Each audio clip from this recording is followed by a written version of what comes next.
এক গ্রামে থাকতো দুই বন্ধু, হাবা আর বুবা। দুজনেই খুব দুষ্টু, আবার একটু বোকাও ছিল। তবে হাবা একটু চালাক আর বুবা একটু অলস। দুজন সারাদিন একসাথে ঘুরে বেড়াতো, হাসি ঠাট্টা করত আর গ্রামের নানা মজার কাণ্ড ঘটাত। একদিন সকালে তারা বসেছিল গ্রামের পুকুর পাড়ে। সূর্য উঠেছে, পাখিরা ডাকছে। হাবা একটা পাথর হাতে নিয়ে বলল, বুবা, আজ কিছু মজার কাজ করা যাক। প্রতিদিন একই রকম লাগে। কিন্তু কি করব বলো তো, খাওয়ারও তো কিছু নাই। মা সকালে ভাত দিতে চায়নি। তাহলে আজ আমরা কিছু কামাই করব। শুনেছি পাশের গ্রামে এক ধনী লোক গরু হারিয়েছে। যে খুঁজে পাবে তাকে পুরস্কার দেবে। সত্যি? তাহলে চল না এখনই যাই। দুজনেই উঠে পড়ল। পথে হাঁটতে হাঁটতে বুবা একটু ক্লান্ত হয়ে গেল। হাওয়া, একটু বসি না, পা ব্যথা করছে। তুই বসলে তো দিন শেষ হবে। চল ওখানে মাঠে গিয়ে দেখি কোনো গরু দেখা যায় কিনা। তারা মাঠে গিয়ে দেখল একটা গরু গাছের নিচে ঘাস খাচ্ছে, গলার দড়িটা একটা ডালে বাঁধা। গাঁয়ের এক প্রান্তে বাস করত এক বুড়িমা। বয়স তার ৮০ ছুঁই ছুঁই, কিন্তু দম তার আজও একদম ঠিকঠাক। চুলগুলো সব সাদা হয়ে গেছে, চোখে পুরু চশমা আর গায়ে সবসময় একটা লাল পাড়ের সাদা শাড়ি। সবাই তাকে ভালোবেসে ডাকত বুড়িমা। বুড়িমার একটা অভ্যাস ছিল, সে প্রতিদিন বিকেলে গাছতলায় বসে গল্প বলতো। গায়ের ছেলেমেয়েরা স্কুল ছুটির পর দৌড়ে এসে তার পায়ের কাছে বসত। বুড়িমার গল্প ছিল এক একটা জাদুর মতো, যেখানে থাকতো রাজা, রানী, ভূত, পেতনি, বাঘসিংহ, আবার থাকতো মজার মজার কাণ্ড। কিন্তু বুড়িমার কাছে একটা ঝোলা ছিল, সেই ঝোলা নিয়ে গায়ে হাজারো জল্পনা।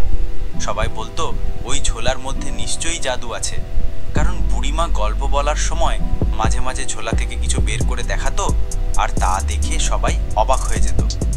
একদিন বিকেলে গায়ের কয়েকজন দুষ্টু ছেলে ঠিক করলো আজ তারা বুড়িমার ঝোলার রহস্য ভেদ করবেই। চুরি করার ফন্দি। ছেলেগুলোর নাম ছিল মিন্টু, পিন্টু আর ছোক্কা। তারা গাছতলায় গিয়ে বুড়িমার গল্প শুনল, কিন্তু সেদিন গল্প শেষ হবার আগেই ধীরে ধীরে সরে গেল। বুড়িমা বুঝতেই পারল না। তারা দূরে গিয়ে ফিসফিস করে বলল, মিন্টু, আজ রাতেই বুড়িমার ঝোলা চুরি করব। পিন্টু, তুই পাগল নাকি? বুড়িমার ঝোলার মধ্যে যদি ভূত থাকে? ছোক্কা, ভূত থাকলে তো ভালো, ভূতের সাথে ছবি তুলে ভাইরাল হয়ে যাব। তিনজনেই হেসে উঠল। রাতে যখন চারিদিক অন্ধকার হয়ে গেল, সবাই ঘুমিয়ে পড়ল, তখন মিন্টু, ছোক্কা, পিন্টু টিপ টিপ পায়ে বুড়িমার কুটিরের সামনে এলো। কুটিরের ভেতরে আলো জ্বলছে। জানালার ফাঁক দিয়ে তারা দেখল বুড়িমার ঝোলা খুলে কিছু একটা করছে। দেখে তিনজনের চোখ কপালে। ঝোলার ভেতর থেকে বের হলো একটা ছোট্ট লাল আলো ঝলমল করা বল। বলটা হাতে নিয়ে বুড়িমা বলছে, আজকের গল্পের জাদু তৈরি হয়ে গেছে। তিনজনের বুক ধড়ফড় শুরু হয়ে গেল। ঝোলার ভেতরের রহস্য। তারা অপেক্ষা করলো বুড়িমা ঘুমোবে। রাত গভীর হলে তারা আস্তে করে জানালা দিয়ে ভেতরে ঢুকে ঝোলা নিয়ে পালিয়ে গেল।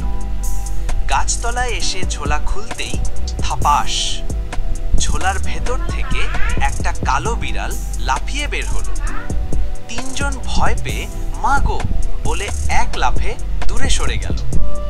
বিড়ালটা তাদের দিকে তাকিয়ে মিয়াও মিয়াও করতে লাগলো।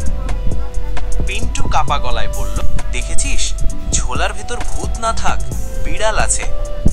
বিড়াল মানে কিছু না, কিন্তু এই লাল আলোটা কোথায়?